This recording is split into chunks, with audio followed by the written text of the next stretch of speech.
Welcome everybody to Foot Brawl Guys. It's the Foot Brawl Guys. Sean O'Connell, Geoff Schwartz. Are we still workshopping that name? Are we set on that? We're not workshopping anything. We just haven't come up with anything else. All right. I like it. It's good. It's good for now. It's Geoff fine. Schwartz here. Glad to be back, man. It's been a while. You're doing PFL. You guys are busy in your season. Yeah. I took my one vacation of the year, so I'm glad I got that over with now. And one vacation of the month. Congratulations. Made it back. Yeah. It looked like you guys had a lot of fun. We did. You know, this is like you compare me to Larry David recently on our text chain, and I feel like I'm getting more Larry David as the years go on, Sean. You are Larry David. And we went to Nickelodeon Resort, and it was like exactly what you wanted it to be. Like what you thought it would be was what it was. But then the food, the buffets, just my stomach couldn't do it. Then we went to a different resort, and I was eating regular food, and my stomach pains went away. But it was good. It was fun. It was like exactly what it was supposed to be. I actually didn't Larry David very much. I just accepted where I was, accepted what the trip was, which was, again, the kids had a great time. Okay. They water slide 5-6 hours a day. We went on a little excursion one day. So it was a lot of fun. But, 6 days is like a lot. I feel like I miss a lot of life and sports, especially when I'm not in the country for 6 days. Well, there was a lot going on in the sports world. Women's college basketball had its inflection point for a lot of people the first time, not for us. We've been following this sport closely for a while now, partially because it was our job as part of the Pac-12 situation, and partially, I think, at least for me, because I've made an effort to embrace women's sport more because I have daughters. And in any case, this debate was raging about, Caitlin Clark and her status as GOAT and the way that people are either accepting her or not as she prepares to move on to the next level. And I was very excited to talk to you about all this, which is, I don't know. I'm usually not excited to talk to you at all. That is true. And somehow we managed 5 years of radio together. We were ahead of women's college basketball because it was our job, I think. And then I think we both, because we were doing the Pac-12 stuff and Stanford had won a championship while we were there. Arizona and Stanford played each other in that one championship. And the Pac-12 has been so good. The Sabrina years at Oregon and whatnot. Like, I think I went into it with this thought a lot of people have, which is like, I'm not watching women's. It's too boring, right? It's too boring to. Dude, it's really good basketball. And then we started watching more of it. And look, of course, if you're going to watch lower level basketball on men's and women's, that's not good. But the top end is really good. And you get in women's college basketball, we've talked about this often, Sean, a more fundamental game, right? They're using all parts of the court. The men's game often relies on, do you make your threes or not? Not the women's game, right? Like, if you like watching sort of complete basketball, the top end of the women's game is that. And there's many reasons why I think this is now the point that women's college basketball has become as big as it has. Social media, obviously, a huge part of it. NIL, players staying longer, so you grow that personality. But the reason that I now know it is as big as it is because old heads are hating on it. The older players are starting now to hate on the current college crop. And they're using arguments like, well, we had players 20 years ago that were good. No one's debating that. It's that now, because of the era we're in where the access to the players is so much more, not even just social media, NIL, think about it. We're seeing Caitlin Clark on commercials. Like, it's not just we're seeing on social media, these women's basketball stars are now on national commercials, and it's happening fast, right? We said on the men's side, you have a good basketball game, the next day you're in a State Farm commercial or whatever the Rocket Mortgage, whoever the company was. But women's college basketball needed this moment to become as big as it couldn't have done this 20 years ago. There wasn't as much knowing the personalities, having connection to these players.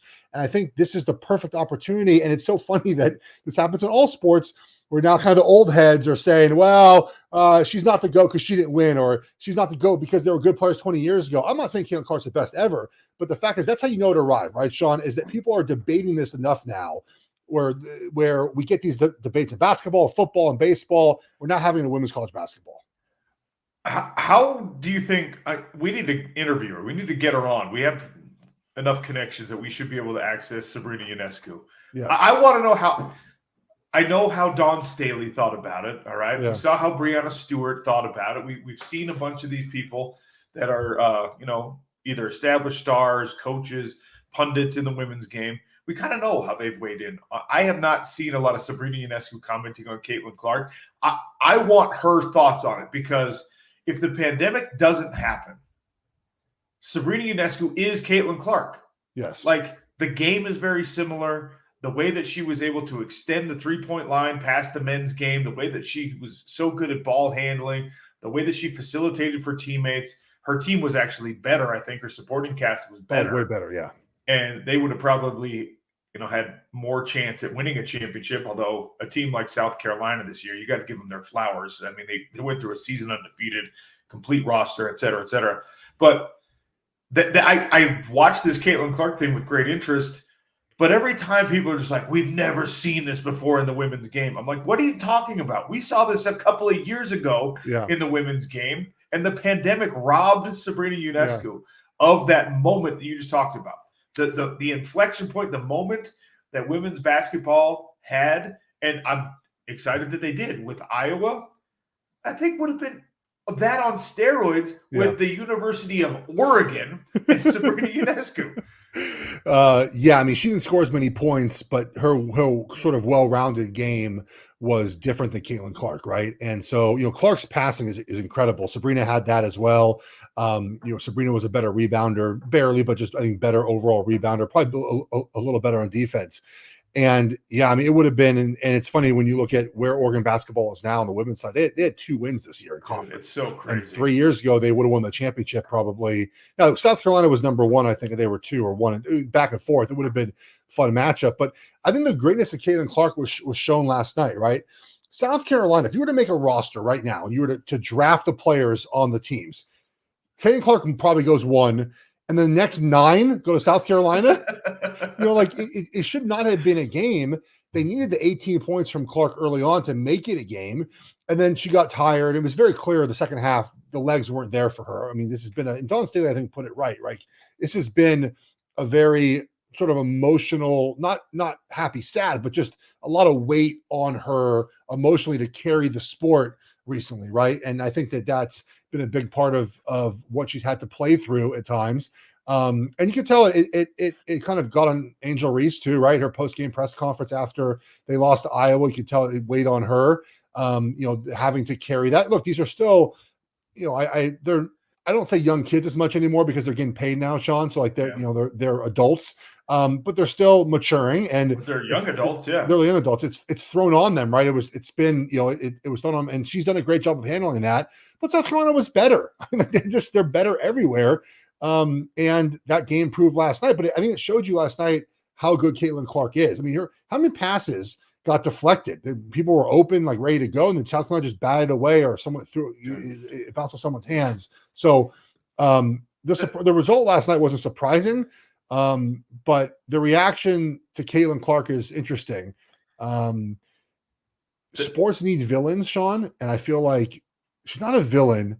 And unfortunately, Angel Reese sort of became a villain, which wasn't her fault. And she talked about that. No, it's not like she wanted to be a villain, but that's, I think, how you also know, the sport has arrived. We have villains in women's college basketball. Again, not their doing. There are other sports where people want to be the villain, but people do not like Caitlin Clark for some reason. I don't know. Now, does she whine a little bit on the court? Yeah, sure. Maybe sometimes I'm like, yeah, don't complain about that. But everyone does that, right? Like, that's what they complain about fouls. So I don't know why people hate her, but she's a villain, and so is Angel Reese. There's a lot of people who hate LeBron James because of that same stuff, right? Like, the greatness is undeniable. She's an undeniably great player, but the campaigning with the referees, sometimes interacting with the other team, sometimes the way that she kind of bitches at her own teammates. Yeah. Like, I would too sometimes, though. There's sometimes I'm like, dude, there was a sequence. I think it was either late third quarter, early fourth quarter. I know what play it was. Where she makes this gorgeous pass. I mean, they're down 4, I think. Yeah. She makes this court-long, beautiful pass. Just boom. I mean, it is drops a dime in. If this was football, it's a perfect touchdown throw, back shoulder fade. It hits the teammate, forgive me for not noting the name, in stride, 2 steps from the basket. All she has to do is lay it in. Momentum is all on Iowa's side at this point, and brick bounces off the rim, and South Carolina gets the rebound, and of course comes running back. And then I think was the impetus for like a 10-0 run for South Carolina that ended up putting the game out of reach. And I was just like, look, it happens in every sport, and it happens in basketball, and we've seen it. We saw it with Allen Iverson back in the day. We saw it with the early Cavs, LeBron James, where there's just something. It's that Sesame Street game of one of these things is not like the other. You see the perfect play from the leader of the team, from the best player on the team. And the supporting cast doesn't have to do a lot. Just has to make a layup and doesn't make the layup. There was a play in the game too where it was like Leroy Jenkins. The lady got that steal and just full speed down the court. You're like, you can't get that far. Like, you just can't do it. And it was like if me or you just took off, we got a steal. We're like, no, give the ball to someone else.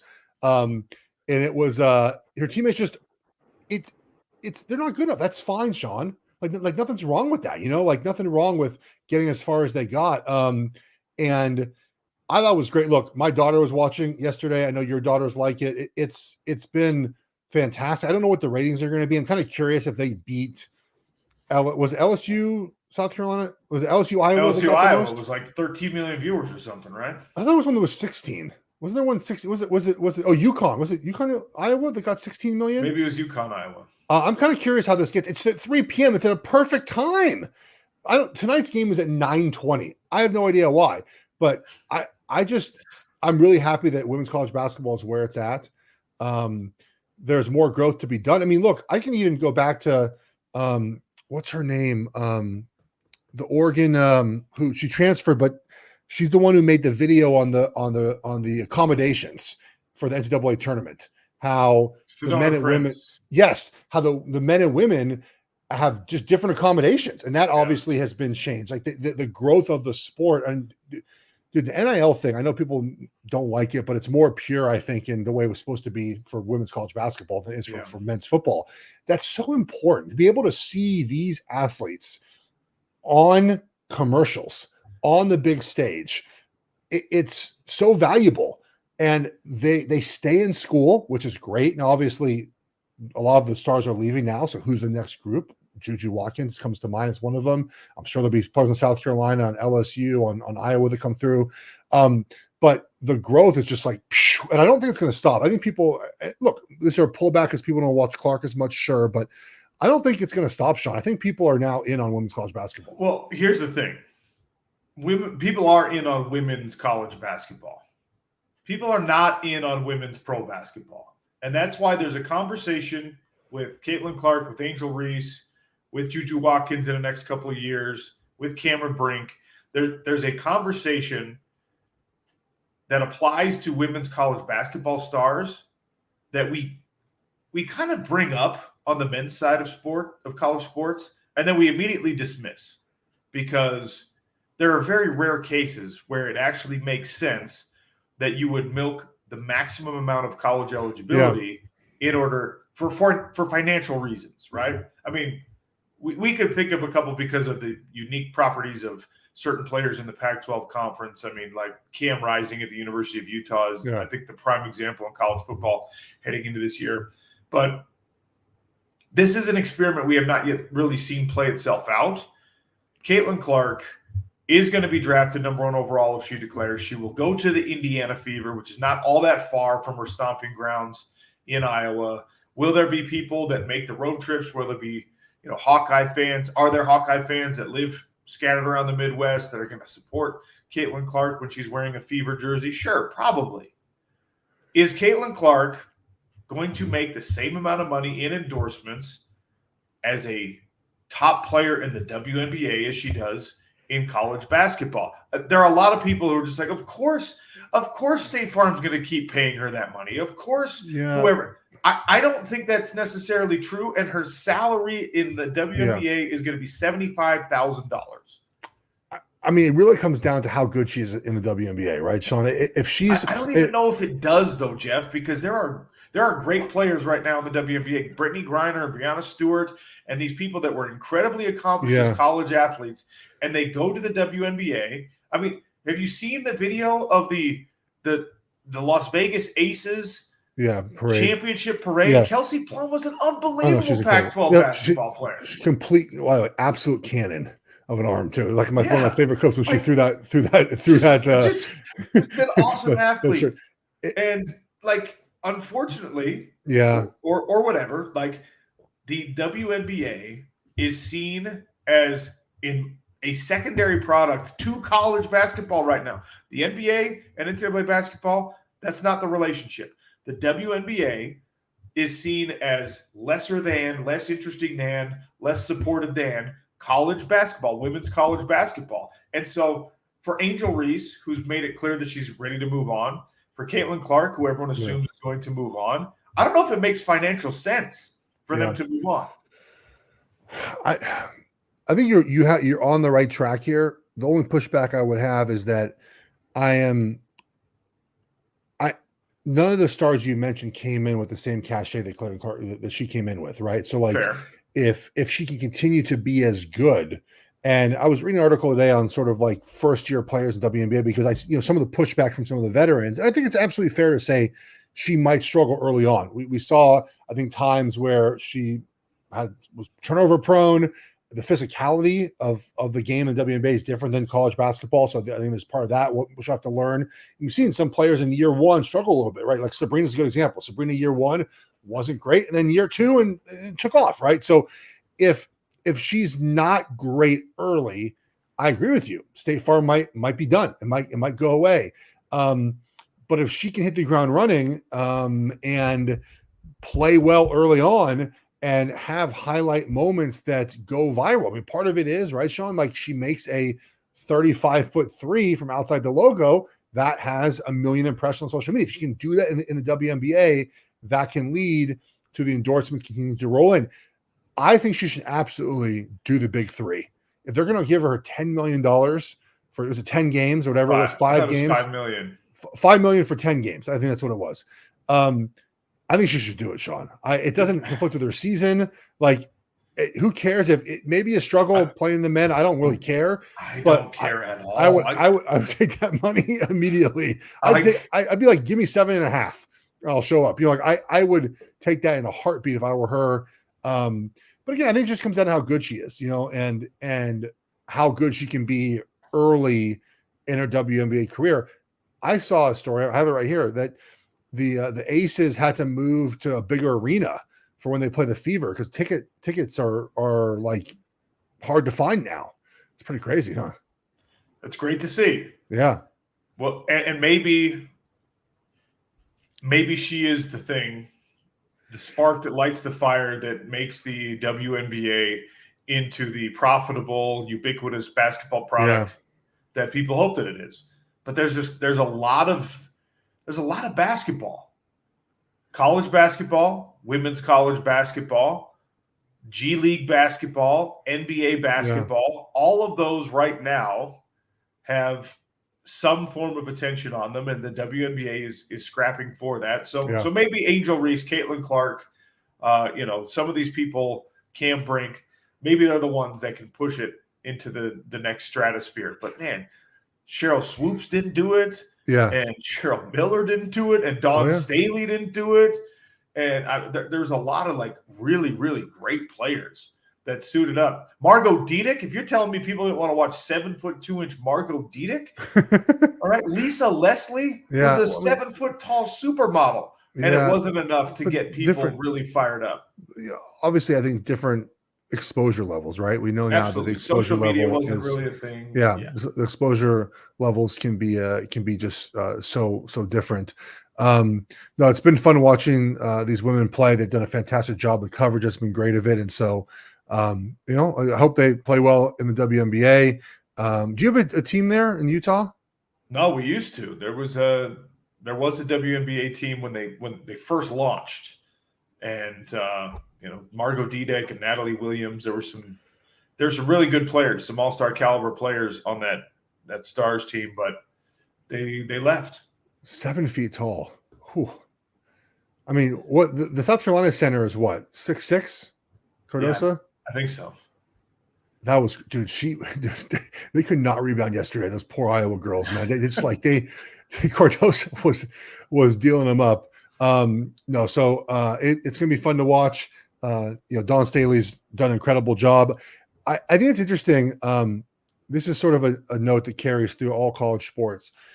We're at the point now, Sean, where Gen Z, okay, is in the sort of draftable age group of NBA, NFL, and college basketball. And it's very interesting to see the discussion around the way that they, quote unquote, behave, right? Don Staley had this clip I saw after the game of like, look, I've never had a team like this before. I've had to change the way I coach because these players, man, the way they talk to each other, I kind of don't get it. The way that they like, you're like, I can't hold them accountable in the same way as I've held other players. Now, she didn't say like they're not accountable, but like I have to find different ways to hold these players accountable because their attitude about life is just different. She's like, they have more stamina than I do. And like, not physically, but just like, emotionally. And then we're seeing with, one of Duke's best players paints his fingernails. I mean, like, good for him. That's like his tradition. Dude I've watched his TikToks. He's got some great videos, but like paints his nails. Caleb Williams is the first like Gen Z quarterback. He's got a pink cell phone case and he's on cover of GQ wearing outfits that me and you couldn't wear, but like good for him. He can do it. His nails are painted. And I think the older generation, Sean's going to have a really hard time with these Gen Z athletes and becoming comfortable with they're going to be different than they've seen before. And they have to get used to it. It just is. They're just different type of players now, different attitudes, different mentalities, group in a different era. I love it. I don't care, man. If painting your nails would have made me a better football player, Sean, which it does for the Duke player, I've done it in a heartbeat, man. I've done anything to be a better football player. So the Caleb Williams thing, people, man, it's so interesting how people get so like fired about the smallest stuff. Dude paints his nails. Like, who cares, man? Does not bother me at all. So the MMA world has been dealing with this for 20 years now. So it's like, it's less of a shock, I think, for folks in the combat sports world. Like Chuck Liddell, long time. I mean, one of the like, foundational pieces of UFC fame. Chuck Liddell used to paint his toenails and then kick dudes in the face and knock them out with the same painted toenail feet. And is that because his feet were gross like mine, or he just like? Honestly, it probably started as that, and then maybe it was like, I think a lot of MMA fighters got into this sort of like, what are you going to say about it? What are you going to say about my pink mohawk? What are you going to say to me? There's just like a sort of confrontational stance that was part of the culture, especially in the early days. And so, fans and broadcast partners, sponsors, they've been dealing with that in some sports for a while now. But I think that, for the NFL, there's a bunch of like Bart Stars walking around with their crew cuts and just going like, why does that quarterback have pink fingernails? And it just breaks their old timey brains, and that's fine. Like everyone's going to have to adjust. Everyone's going to have to get used to it, and you're going to see some wild stuff. You're going to see like Caleb Williams show up on game day. Like Russell Westbrook did this for a long time in the NBA. He just Kyle Kuzma is this way. They wear like runway style fashion to walk through the tunnel and be on camera. That's the only time people are paying attention.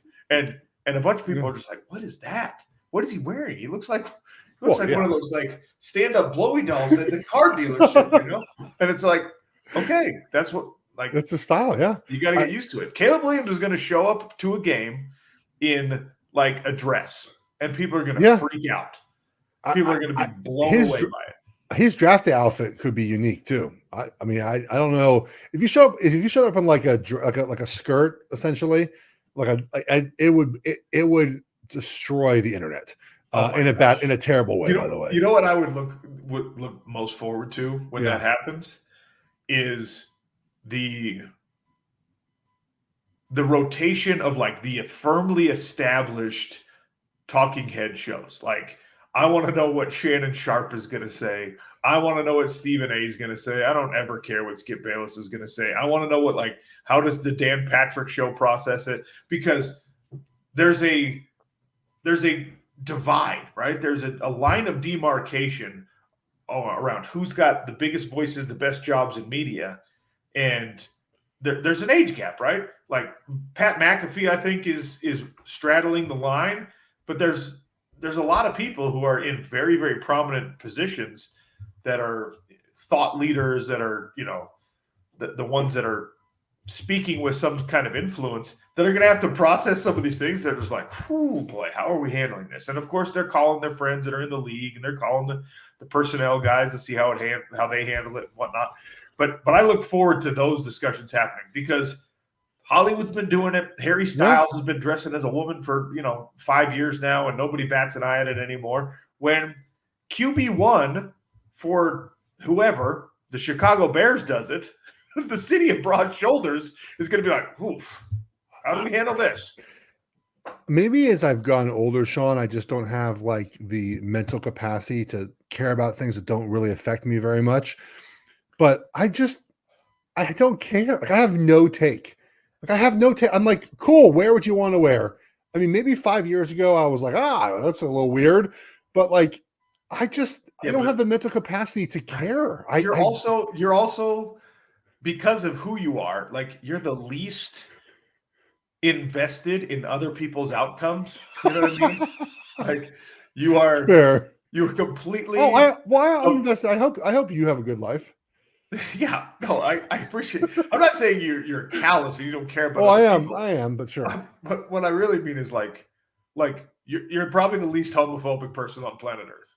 Not every part of the NFL is like that. Not every part of the NBA is like that. Not every part of core demographic groups that make up rosters in the leagues that we care about so much are like okay with what we're talking about. Like, you are just like, I mean, if I showed up at your house, if I actually ever came to your house, if I showed up in high heels, you'd just be like, all right, weird. Okay, kick those off. I don't want them scratching the floor. Like, my floor up. That's all you care about. You know what I mean? There are a lot of people that might be blocking for a Caleb Williams, or might be catching passes from Caleb Williams, or might be trying to sack Caleb Williams.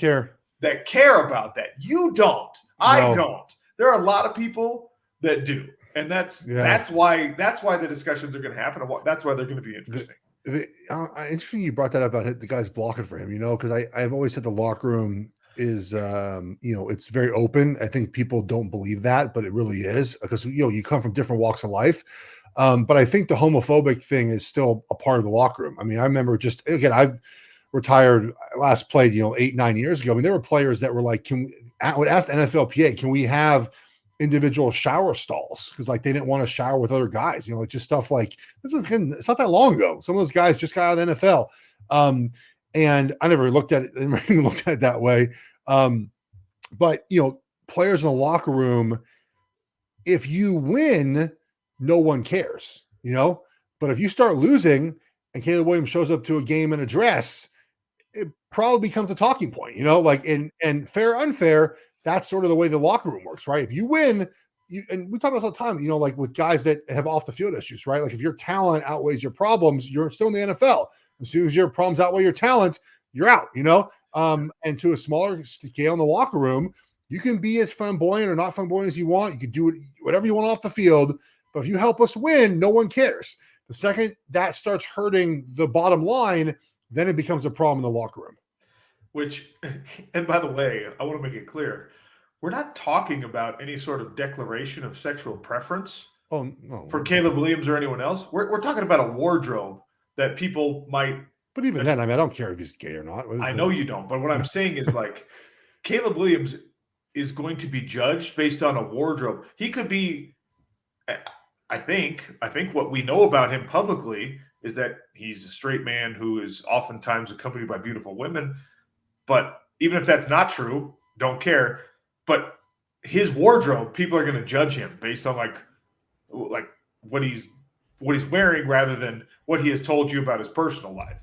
So there are like all these layers to that onion And it's going to be fascinating to see. But it goes back to what you said in the beginning. The Gen Z generation is now moving into positions of pretty serious influence in it happens first in sport and pop culture, because those are the places where young people can succeed immediately, right? Like Gen Z people are big time influencers on social media. Gen Z people are now very influential as players in the sports that you care about. Gen Z people are actors, musical artists, etc. They're not yet in management positions. They're not yet owners of teams. They're not yet in places where they're like really kind of shaping the corporate culture, but they're shaping the culture of your audience in some ways. So there's going to be some grinding, some really serious sticking points as these two worlds intersect. And that's always been the case. Yeah. That was the case with baby boomers in our generation, and it'll be the case again. We'll be soon in positions of power. We'll be off the show running things one day. All right. The game tonight, UConn, Purdue. I see this a lot like the game we saw last night, Sean, where you have one team that is just athletically superior in UConn, that's deeper in UConn, and a team that's sort of a freight train at the moment. They have won 11 straight 11 straight tournament games, Sean. They have covered 11 straight of those games. They have been 11 straight double-digit wins for UConn.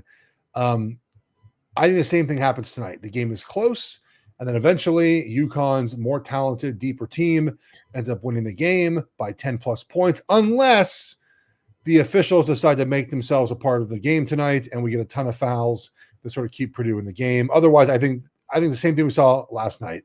Just close early, and UConn pulls away at the end. I wish I could argue against you to make for a more compelling broadcast, but I think the exact same thing is going to happen. I think that, you find out in these tournaments, and we do it every year. This year has been even more focused on this reality, where there are star players, there are individual talents that you want to watch and that drive storylines. And wasn't really a whole lot of Cinderella going on this year, but NC State was a fun story up until this past weekend. And at the end of the day, every year the better teams win out. Oftentimes now, with this one and done stuff going on, the more experienced, chemistry-driven teams will win out and will be national champions. And it looks like that's going to happen for UConn. It obviously did happen for South Carolina. And the familiarity you have, like the fact that you could turn on your TV and know who Zach Edey is, doesn't, at the end of the day, make his team win a national championship. Just the way that Caitlin Clark could be the biggest star in college basketball this year, and she can't will her team to a championship. That's not how basketball has really ever worked. Even LeBron and Michael Jordan needed help.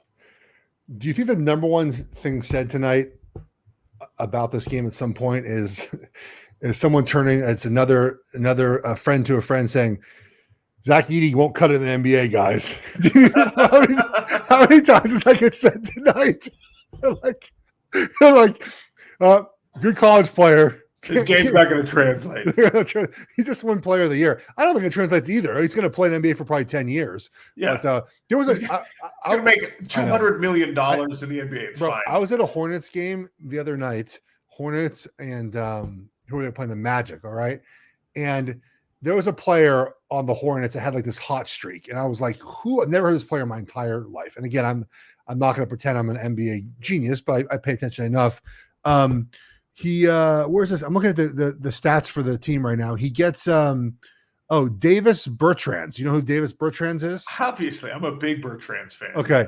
He number 21. Just kidding. I have no idea. I think he's number 9. He's number 9, okay? I never in my 7th season in the NBA.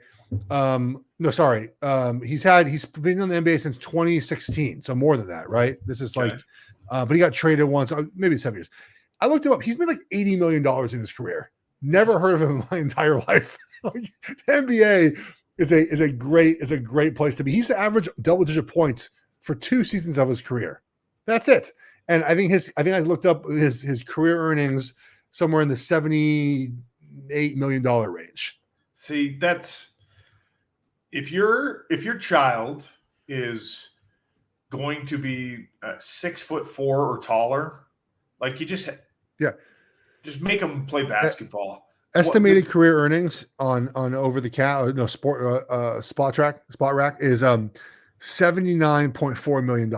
Yeah, okay. The minimum salary is $1.1 million this year. If you're the worst player who makes an actual roster, you get no minutes. All right, you don't even get to touch the ball in practice. You make $1 million a year. The NBA it's a money printing machine. It's awesome. So I think that UConn wins this game tonight. I mean, I don't.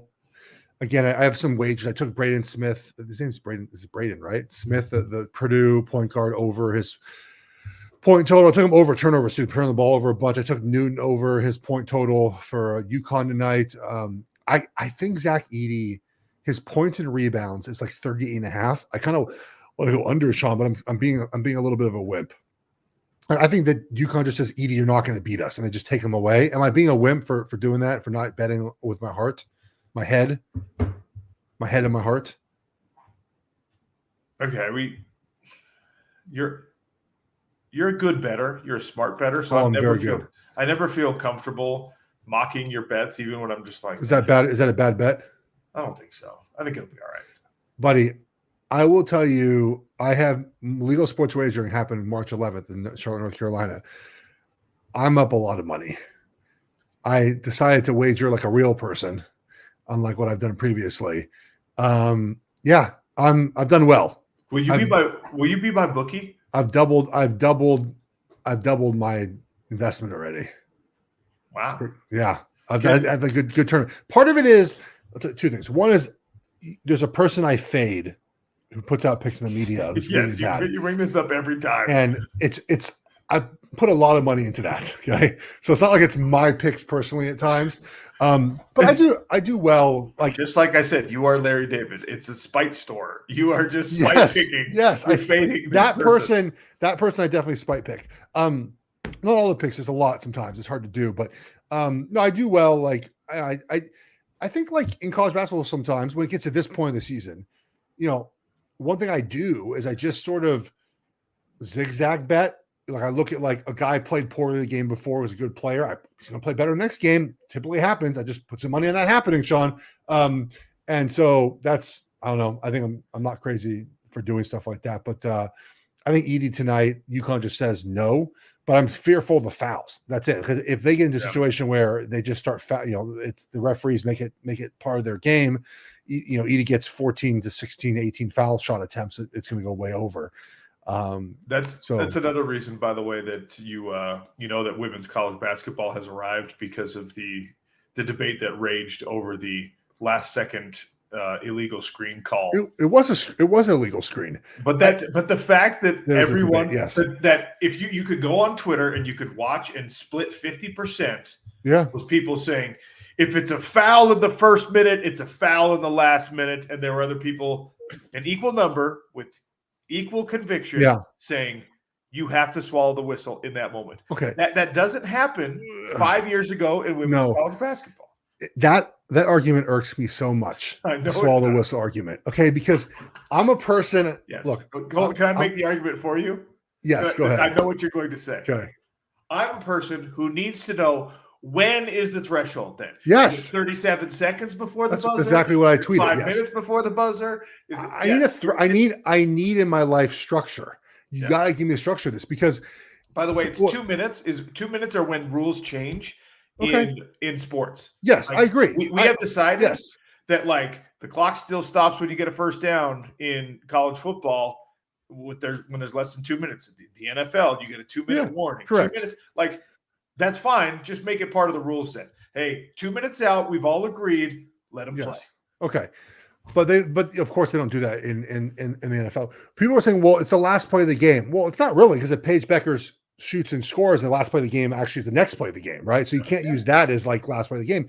But also people say, well, they didn't call it earlier. And to be fair, I fell asleep in the third quarter, and I'm not paying attention to games based on what the officials call and don't call. I've been very clear about this. And I'm not a penalty hawk. I'm not watching games thinking the ref should have called that. I don't watch games like that. But the fact is, you think about the human factor of officiating, right, Sean? I'm not here to defend officiating. I think women's college basketball officials are really bad in general. I don't like the way they officiate games. But is that people say, well, they were moving screens earlier, they didn't call. Are you sure the officials saw that though? Like you saw it on television, there were replays, but like the officials might not have seen that as clear enough to call it. This one was right in front of the play where the official was staring right at it. Like it was very clear. She looked like she was picking up a blitzer on third down. That was offensive line play.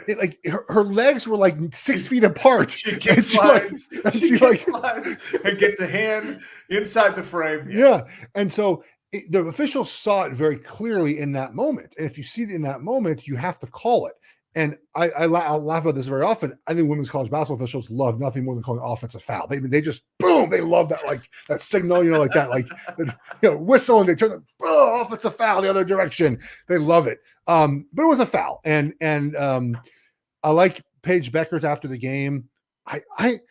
It's great to hear athletes talk about officiating in a way that I talk about it, because I think the fans look at it through a very tiny lens, Sean, where athletes look at it big picture, and Paige said, like, there are other plays to be made. That's why I look at it too, right? Yeah, like if you don't want that to come down that situation, don't be behind by one.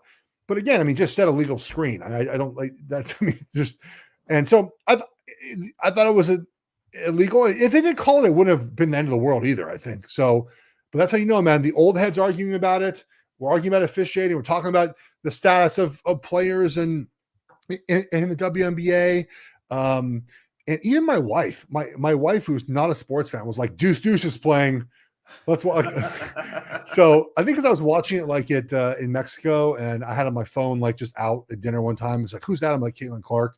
I was explaining who she is. I think 2-2 is easy for her to remember. She just went like, oh, Deuce is playing again. I think tonight, I'm hoping she falls asleep before the game starts. I'm going to make sure she sleeps at like 9:20 so I can watch a game peacefully, me and my dog by myself in the bed. All right, Sean, last thing here. Do you know spring football is happening? Because I have not paid attention at all to spring football. Spring football game at the University of Utah is this weekend. I feel like the portal is sort of killing spring football excitement, because I don't know any of the players that are practicing right now.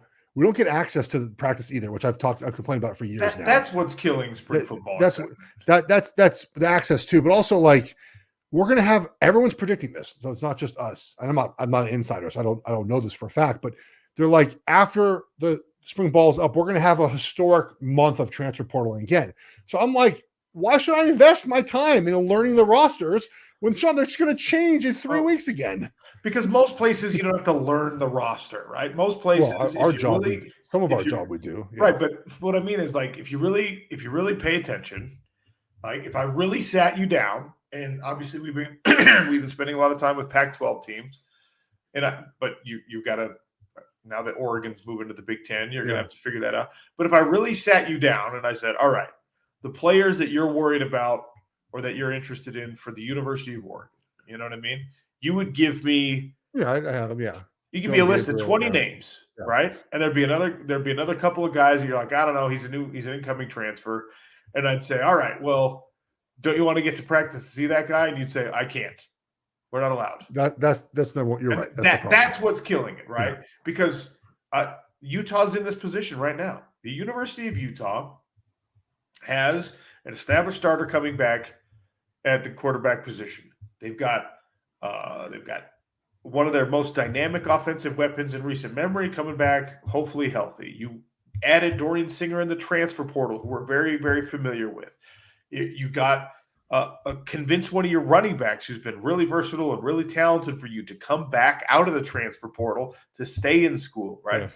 Yeah. You've got to figure out your defensive backfield, because Sione Vaki and Cole Bishop's not going to make it out of day 2 probably in the NFL draft, according to some reports. Like, there are people who are really excited about him. He showed out incredibly well at the combine.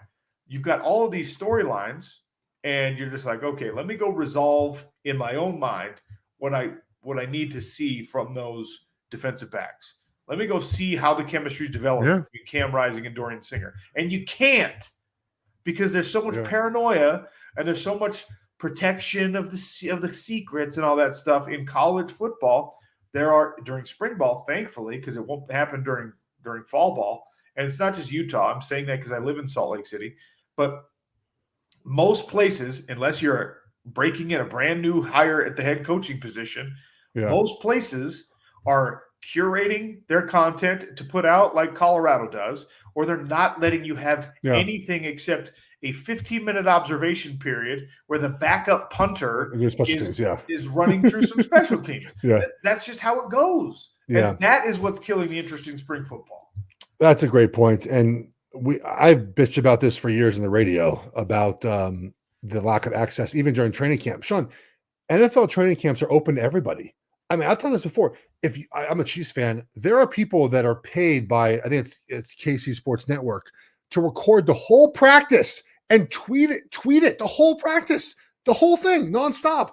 Does Andy Reid is like, oh no, I can't do. No, they just run their plays. Like as an Oregon guy, I want to see Dylan Gabriel. Like, I'm sure Nebraska fans want to see Raiola. I'm sure that Ohio State fans want to see. I don't know, who's Ohio State's quarterback? See, this thing too with the portal. I'm like still catching up on who all the portal players have been to all these schools. I'm sure people want to see these guys. These guys play. Will Howard ended up being transferring in there, and then they have that's who the quarterback is.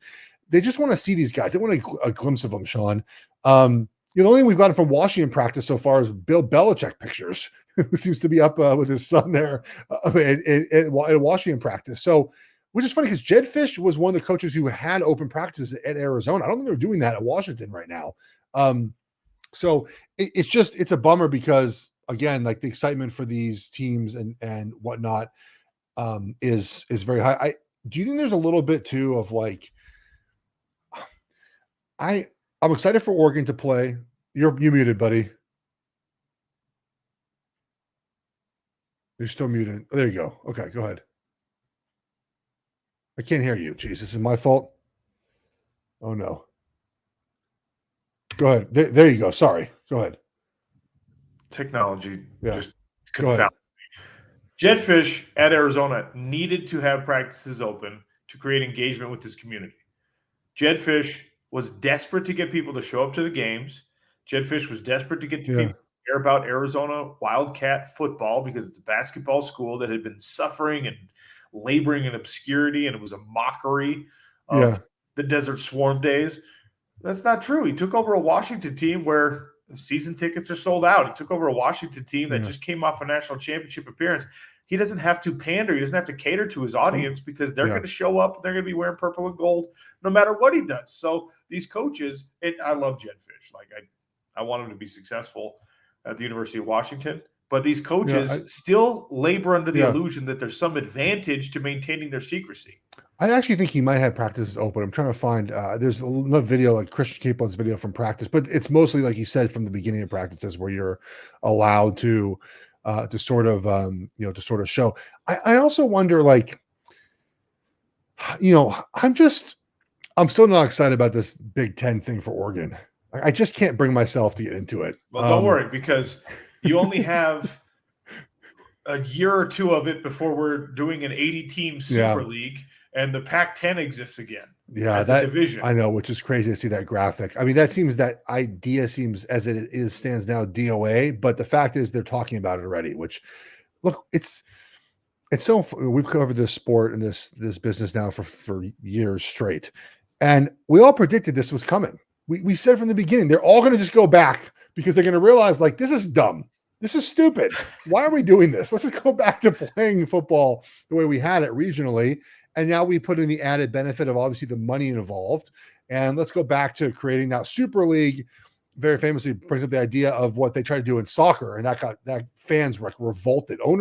Multiple owners had to sell their team, Sean, because they tried to do that Super League in soccer where they pulled the top 10 teams, almost like a live golf tour, right? Just steal all the top teams, top players, and have them go to a different league. But we're all going to this direction anyways. And then the graphic that was put out was like the Pac-12, the old Southwest Conference, the Big 12.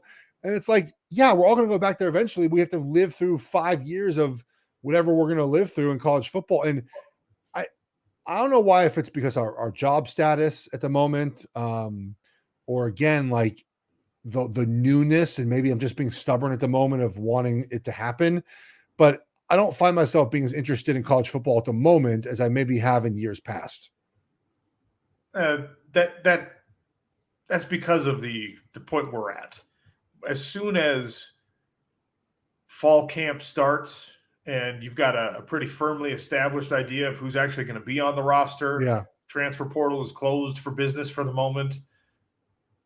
College football is what we always wanted it to be and will remain so during the season.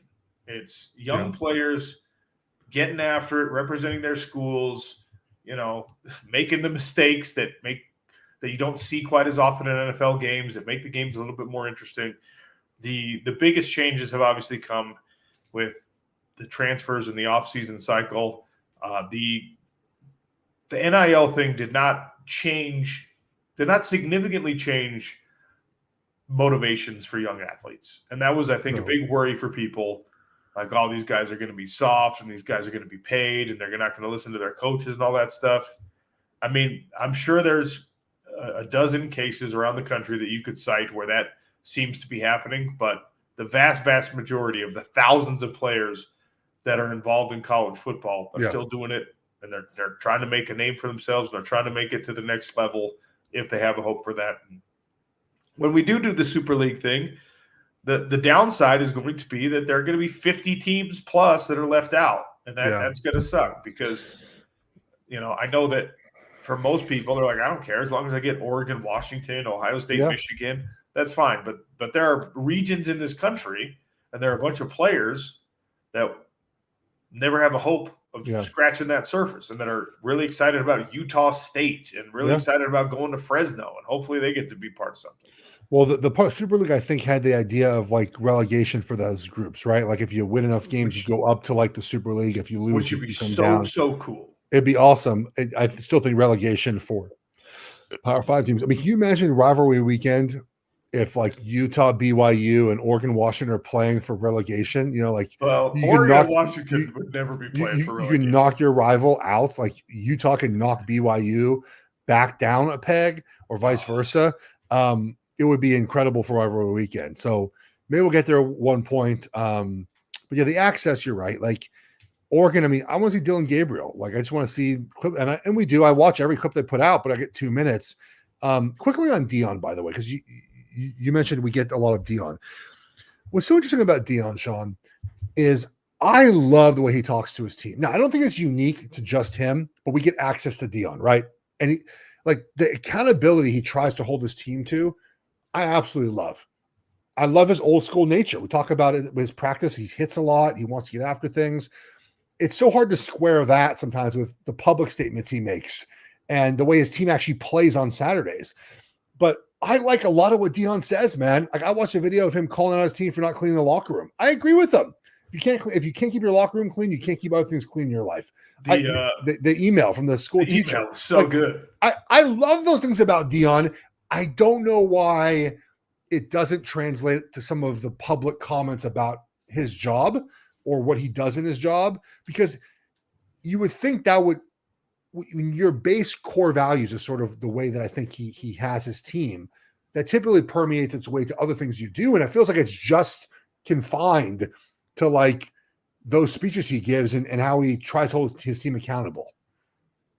It's a parenting style that there are people who demand their kids make their bed every day because they're trying to establish discipline within their kids, but they themselves don't make the bed every day. You know what I mean? There is that parenting style where you're doing something because you know it's a valuable lesson for the younger generation. That, to me, that's how I interpret what Dion is doing with those accountability statements, with those carefully curated, well-edited, and released videos that we get where he's calling out his team for not, being respectful of professors. By the way, that sends a very endearing message to the Boulder community, to the greater college community. If a professor sees the head football coach doing that, they're just like, I support these guys. I support the job he's doing. I support the players that are on campus. I know that he's trying to make them better citizens. I know he's trying to make them better students. It doesn't mean, though, that Dion is like, also, I'm going to make sure I do my homework. I'm going to make sure I do my home visits. That's where the dissonance comes in, but it's a parenting style. I know people who are like this. I'm like this my own self in some ways.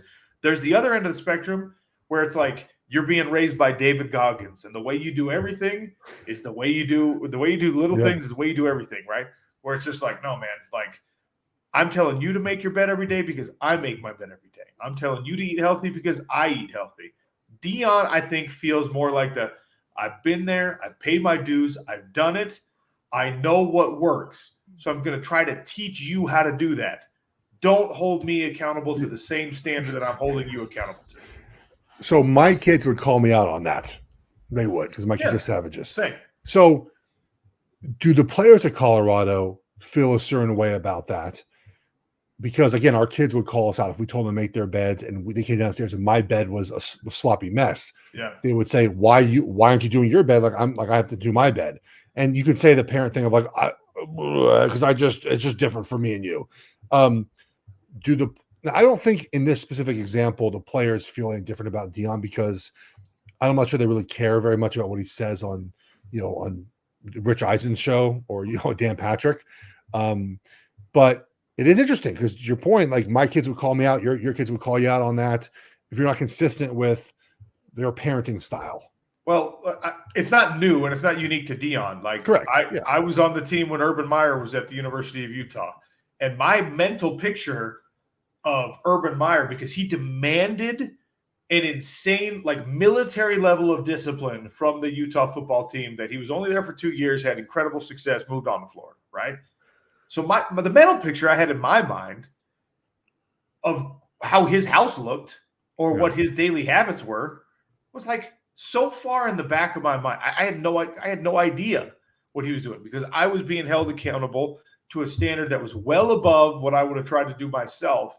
So I was just putting all my energy and effort into meeting that. I was not in a position, maybe a star player would have been. I was also not in a position where I could have called out the coach and just been like, dude, what are you talking about? You were just in the headlines with some girl dancing on your lap, and you're going to sit here and you're going to talk to me about accountability. You know what I mean? Like that's a different relationship. So I don't know. I can only speak from my own experience, but if I'm on the Colorado football roster, my name is not Shiloh or Shador Sanders. Yeah. And my head coach is up there saying like, hey, if this email is about you, you're going to run till you throw up and you better get your grades up.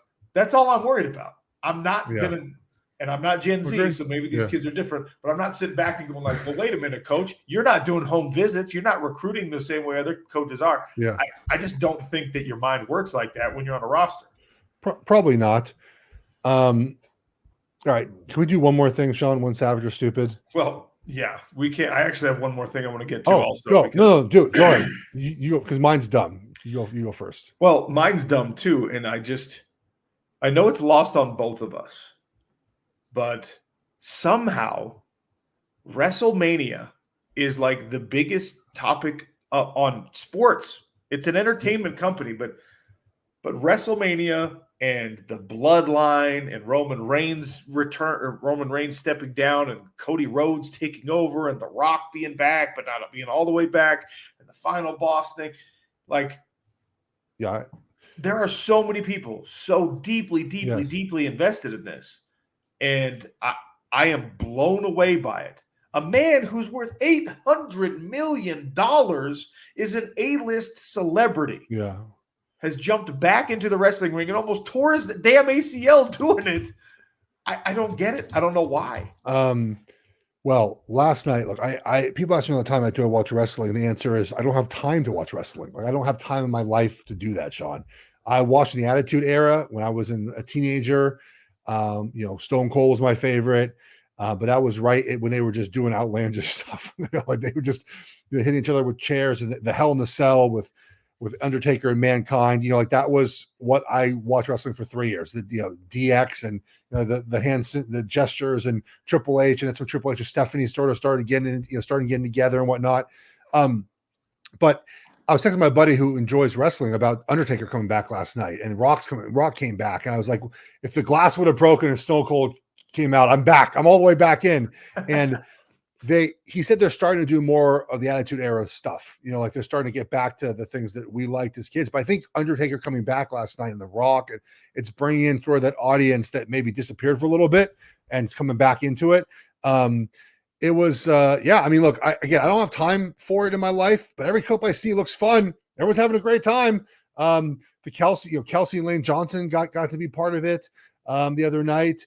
Man, it looks fun. I'll tell you that. Again, I don't know anyone that dislikes watching wrestling and that's a fan of it. Yeah, look, it's so fascinating to me, and it's, you know, people are more invested in the outcomes of WrestleMania, which I'm not going to use fake, but we know is scripted. They're far more invested in that. They're doing postmortems on that. They're talking as much or more about that than, like, we're going to get UFC 300 is this coming weekend. Okay. Yeah. A landmark event for a company that put a now commonplace mainstream sport on the map. Their 300th pay-per-view event. It's huge. Okay. The card top to bottom is excellent. I wish I could say otherwise as someone who's technically working for a competitor. Like, it's going to be an incredible event. It's not going to get a fraction of the energy that WrestleMania does. And that to me is bananas. Like, I mean, look, I think the showmanship of, like, when I went to the Barrett Sports Conference, Paul Heyman did a sit down with Jason, and I am, being quite honest, I'm not a lecture sit through person. It's just yeah. Paul Heyman was great. I listened to the entire thing, phone down, like phone away, like not paying attention, because they're just really skilled at their jobs. I was watching the Undertaker part last night. I was watching The Rock, and just for those who missed it, The Rock was in the ring and Undertaker showed up behind him, but for a few seconds, not a minute, he didn't know where he was. You know, he was like in the ring talking to Undertaker, like just yelling towards the entrance of the arena. And like, then I watched him turn around and the face, and like the whole, the way that it sort of him, like his showmanship, his act. I mean, Undertaker didn't have to do anything. Undertaker had the scowl on his face. He chokeslammed him. I saw a tweet said he had one whole chokeslam in him left in his career, and he did. I mean, that took everything he had in his power. Obviously, you know, The Rock helped him with a little bit of a jump. I mean, it was great. But like, they're just good performers, Sean. Like, yeah. And I know Roman Reigns. I know who he is. I've never really watched much of him, but Paul Heyman is, you know, obviously with Roman Reigns. Like, we talked about his showmanship and sort of just growing Roman Reigns. I mean, that's a huge part of it. UFC doesn't have that they just don't have.